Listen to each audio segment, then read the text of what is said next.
Je récapais pas depuis le bêtu. J'ai dit à Prisco, mais c'est normal, ce point qui perd son éclat. Et je lui ai murmuré à l'oreille le bon côté de la situation. Une nouvelle carrière au Hara. Tout de suite, j'ai vu une petite lumière dans ses yeux et dans son cœur. Ouais, ouais. Un jour, je rencontre un oncle.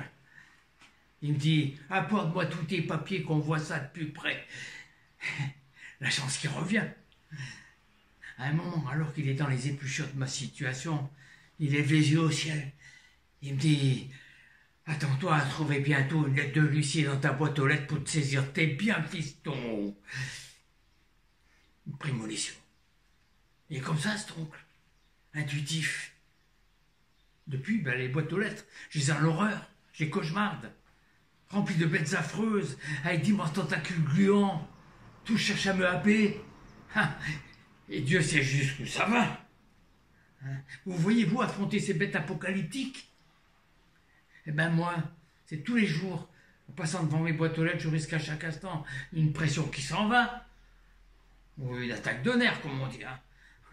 Avec des crises qui vous laissent sur le carreau. Autant dire, plus de jambes, ni de main, du reste, pour ouvrir les portes de Pôle emploi. Heureusement qu'il y a le café du Hara. Et autant demander à cheval tocard, pas Prisco bien sûr, qu'on aurait chargé de 50 kilos de gagner le Grand Prix de l'Arc de Triomphe à Longchamp. Ouais, non, maintenant, je n'ai de cesse de faire des rêves d'horreur, tous prêts à me sauter sur le cerveau. Je vois des bêtes affreuses traînant et dévorant Prisco. J'espère que ce ne sont pas des flashs dans la prémonition. Non, Prisco est toujours là. Ce qu'il aime, c'est quand je caresse le front et que je tapote les flancs et l'encolure. Ouais. Oui, plus rien. Marée basse. Ouais.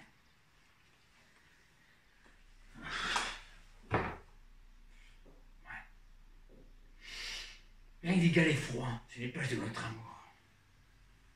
C'est pour étendre la mer, elle ne revient plus. Roxane se sent de plus en plus laissée, délaissée, et moi de plus en plus coupable. Que faire? Un jour, froidement, elle m'apprend que Prosper a de gros ennuis avec la banque tout près. Aussitôt, je rapproche le rapprochement avec les flashs de Maurice. Une révélation. Non. C'est simplement que ça coïncide. C'est dramatique. Je suis très triste pour Prosper. Ouais. Non, plutôt, me s'est plongé vers une autre dépression, ou aller voguer vers une autre dimension. Oui, devenir un autre. Un homme transgénique. Oui, je n'ai qu'une puce sur le cœur. Je fais partie des personnes puces affectives. Oui, je suis plein d'amour. J'ai plein d'amour à donner à tout le monde, Je donne plein d'amour. Plein. Mais il y a d'autres qui ont la puce à vide.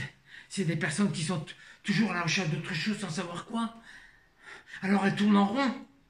Alors je les capte, je les neutralise. Et je leur donne plein d'amour. Plein d'amour. Et elles repartent vers une dimension pleine de promesses. Oui, mais chez d'autres, la puce bute vers la puce gagneur. Alors là, ces personnes-là dégagent toutes les personnes qui sont sur leur passage, les bousculent. Alors là, je les course, je les attrape, des fois par les pieds, je les neutralise, et jusqu'à qu'elles entendent, voient, découvrent les autres. Ouais. Je suis doté d'une charge bionique. Ouais, je lis du roman en moins de 2 heures. Le dernier que j'ai lu, c'était Rififi à Medellin. À un moment donné, le jeune El Abricodo s'attaque Marc-Édouard. Celui-ci, monté sur Prager, monté sur Prager, et Marc-Édouard dégaine aussitôt. Pa pa pa pa pa pa. Poum poum poum poum poum poum. Pas de panique, Prisco. T'inquiète pas. T'inquiète pas. T'inquiète pas, Prisco. Les problèmes d'argent, ça on connaît. Ouais. Eh bien, comment ça le connaît? Eh bien, vous le saurez au prochain épisode.